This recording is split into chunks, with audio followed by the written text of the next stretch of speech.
Assalamualaikum warahmatullahi wabarakatuh.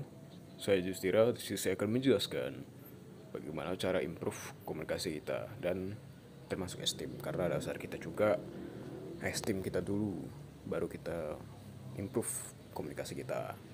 Oke, tanpa banyak basa-basi kita langsung lanjut ke materinya. Oke, yang pertama itu jadi permasalahannya yang sering dihadapi. Yang pertama, bagaimana cara kita mengimprove komunikasi kita? How we improve communication. Kedua, mengapa kita harus menaikkan esteem kita?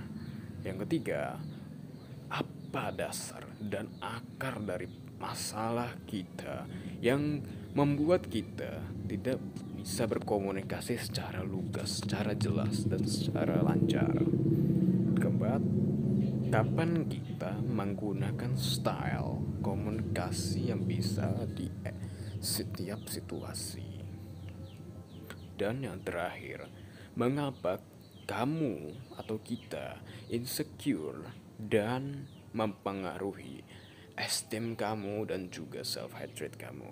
Oke, langsung kita bahas masalah utamanya di sini, low esteem. Low esteem itu kayak kurang ya kepercayaan diri, rendahnya awareness, terus selalu memandang dirinya negatif. Akhirnya apa? Itu mempengaruhi terhadap perilaku anxious dan psikopatologikal. Insecure juga masuk anxious itu, dan kadang-kadang itu bisa tambah ke situasi yang ekstrim. Kenapa saya bisa bilang ekstrim? Karena gini, ketika kamu low esteem, pasti pasti ya kamu insecure, pasti kamu anxious, pastinya kamu memandang diri kamu, membenci diri kamu, dan segala macam yang berhubungan diri kamu pandang rendah. Kamu melihat dunia eksternal sebagai sesuatu yang sangat sempurna daripada diri kamu. Kamu tidak melihat diri kamu sebagai sesuatu yang ada harganya, tapi kamu melihat diri kamu sebagai sesuatu yang sampah dan kamu harus membinasakan diri kamu. Itu masalah utamanya, dan itu mempengaruhi cara kamu berkomunikasi pada orang lain. Ya terserah kamu apa alibi kamu untuk bawa satu semacam ya, tapi faktanya begitu. Dan memang banyak kondisi yang sampai ekstrim. Contoh ekstrim yang paling kita temui adalah, gak usah jauh-jauh, kita lihat saja pada anak-anak sekolah itu yang direpresif oleh pada sistem. Dari situ saja sudah menimbulkan kesalahan dan gejala. Itu gejala sosial, gejala psikopatologis yang membuat anak sulit buat kreatif, sulit buat komunikasi dan segala macam ya, gara-gara direpresif oleh pihak eksternal, membuat dirinya benci, like. Oke, segitu saja karena kalau kita bahas ini satu itu lebih panjang lagi. Dan fokus kita adalah improve, bukan membahas permasalahan sosial. Sekali lagi, itu poin utama kita, improve komunikasi dan mengimprove self esteem kita. Nah, di sini ada hierarki dari kebutuhan manusia menurut Abraham Maslow. Yang pertama fisiologis, itu lebih ke basis kita dasar untuk rasa makan, rasa pakaian dan segala macamnya. Reproduksi lah, pokoknya lebih kebutuhan dasar banget. Ya harus kita penuhi, kalau tidak penuhi ya mempengaruhi kehidupan kita. Terus yang kedua ada safety needs. Nah, safety needs ini lebih ke rasa aman. Pemerintahan, government, termasuk personal, health, resource, employee bekerja gitu, supaya kita tidak terkepung oleh sosial, apa ya, lebih konformitas lah gampangnya. Saya bisa menyebutkannya sebagai konformitas. Love, belong, and belonging itu lebih ke hubungan relationship antara suatu orang person dengan hubungan dalam dengan seseorang lain. Orang lain tuh bisa saja termasuk keluarga, institusi, saudara, keterikatan antara orang lain, tidak harus pacar, tapi lebih ke keintiman suatu hubungan. Dan yang itu satu lagi, esteem. Di sini permasalahan kita yang sering sekali dihadapi oleh siapapun, entah anak muda, entah anak udah tua atau yang masih muda masih tua, segala macam, semua usia itu pasti menghadapi namanya esteem. Low esteem pasti self esteemnya kurang, atau yang bisa bilang ada esteemnya udah tinggi banget, di akhirnya terlalu over pede, narsistik atau segala macamnya. Tapi kita main fokus kita adalah ke low esteem. Nah, kita sering terjebak banget di esteem ini. Kenapa? Gara-gara mau self actualization aja kita belum bisa. Esteem kita saja masih low, masih lag, masih kurang. Gimana mau aktualisasi dari diri kita sementara kita saja low, kita saja masih rendah. Bahkan kita pun untuk mengenali diri kita saja kita tidak mampu. Bagaimana? Itu kadang akhirnya apa? Kontradiktif dong. Masa bisa kita lompat sementara kita pun untuk mencapai lompatan tersebut kita tidak tahu gitu.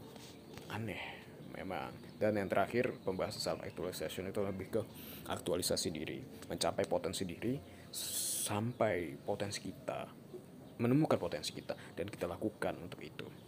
Ini beda ya dengan narsisik atau over PD, itu beda lagi. Self actualization beda, pokoknya lebih beda. Contoh gampangnya orang-orang bijak, self aktualisasi diri itu, orang-orang bijak itu ada.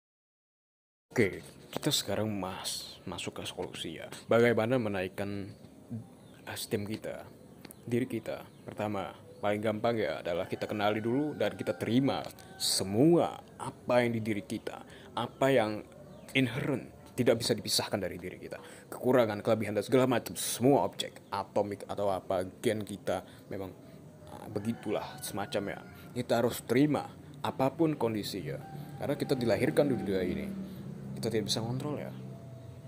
Bagaimana kita bisa mengontrol ya? Sedangkan kita aja baru kesadaran setelah dari dilahirkan. Setelah kita memang ada kesadaran itu sendiri. Kesadarannya itu belum sepenuhnya kita kontrol dari sebelumnya. Oh, mungkin ini agak melenceng tapi ya pembahasannya. Karena accept yourself, menerima lapang dada itu sangat sulit. Kenapa saya bilang sulit? Karena begini. Siapa yang mau disalahkan?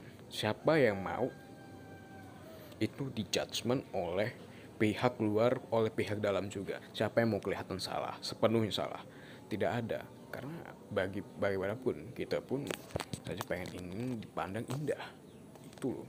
Kalau ketemu kontradiktif pasti ngamuk kita. Lalu yang kedua adalah kita pelajari. Ya, setelah kita menerima pasti kita harus belajar dong. Kita belajar tentang diri kita, belajar tentang eksternal, belajar tentang dunia, apapun pokoknya yang relevan bagi diri kita supaya esteem kita naik, esteem kita bisa mencapai self actualization. Tujuannya apa? Sebenarnya tujuan dari aktualisasi diri itu adalah untuk diri kita juga sebenarnya. Ujung-ujungnya balik ke diri kita, karena supaya kita dapat berharga bagi diri kita sendiri. Dan ya pasti mengaruhi dari cara kita komunikasi. Pasti banget, percayalah. Kita bahas ke siklusnya. Siklus dari low esteem. Low esteem menghasilkan self hatred. Self hatred itu lebih ke benci daripada diri sendiri. Dan orang yang benci pada diri sendiri bermula dan asal mulai dari negative mind, atau bisa dibilang pikirannya negatif, berprasangka mulu, dan mereka percaya akan prasangka dan pikiran itu tersebut. Akhirnya gagal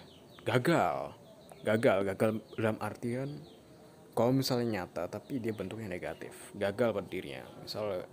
Misalnya gini, kamu melakukan sesuatu tapi kamu tidak percaya diri karena kamu low esteem.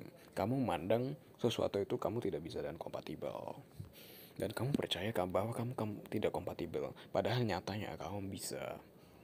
Akhirnya kamu ternyata pas sudah dipraktekkan kamu tidak bisa. Akhirnya kamu negatif main lagi untuk diri kamu, dan itu siklus ya. Siklus, akhirnya kamu nggak bisa lagi gara-gara kesalahan kamu, negative mind. Dan setelah kita bahas STEM tadi, bagaimana cara mengimprove komunikasi kita, ya nggak salah lagi kita akan membahas many knowledge. Ilmu pengetahuan yang banyak, wawasan yang luas itu sangat penting dalam komunikasi. Wawasan itu sangat penting. Wawasan pengetahuan itu sangat penting dalam menyeleksi topik, dalam untuk pembahasan di diskusi. Sehingga ketika kamu banyak knowledge atau pengetahuan, itu membantu kamu untuk menerapkan pola pikir kamu dalam dalam permasalahan komunikasi. Dan itu membantu banyak topik buat kamu itu sendiri, membuat kamu lebih banyak belajar, lebih banyak aware, banyak keuntungan untuk meaning knowledge atau pengetahuan yang banyak dan wawasan yang luas. Dan kedua adalah exercise. Exercise itu maksudnya apa? Latihan komunikasi. Entah kamu latihan sendiri, kamu ngomong sendiri atau segala macam, tapi latihan. Coba latihan untuk berkomunikasi. Dan ketika kamu dan sama orang lain, biasakan dan adaptasilah. Otak kamu bakal beradaptasi dengan itu. Sering-sering lakukan latihan dengan orang lain, latihan public speaking atau segala macam, supaya otak kamu teradaptasi dengan hal itu. Karena kalau tidak, itu akan menghambat pertumbuhan kamu. Karena otak sendiri pun kalau misalnya tidak biasa dan beradaptasi pasti akan berlawanan. Tapi setelah itu, memang awal berlawanan, tapi setelah itu ya kamu bakal terbiasa dan kamu enjoy dengan hal itu. Dan yang terakhir ialah have purpose atau memiliki tujuan. Apa sih kita tentuin dulu tujuan kita itu apa? Kita harus punya tujuan dalam komunikasi. Kalau tidak punya tujuan, kita pun bingung apa yang kita perlu dikomunikasikan. Jika kita tidak mempunyai tujuan, penting banget untuk mempunyai tujuan bagi kita dalam suatu komunikasi. Ya, dan terakhir, lakukan sebisa kamu yang bisa. Dan terima kasih. Wassalamualaikum warahmatullahi wabarakatuh.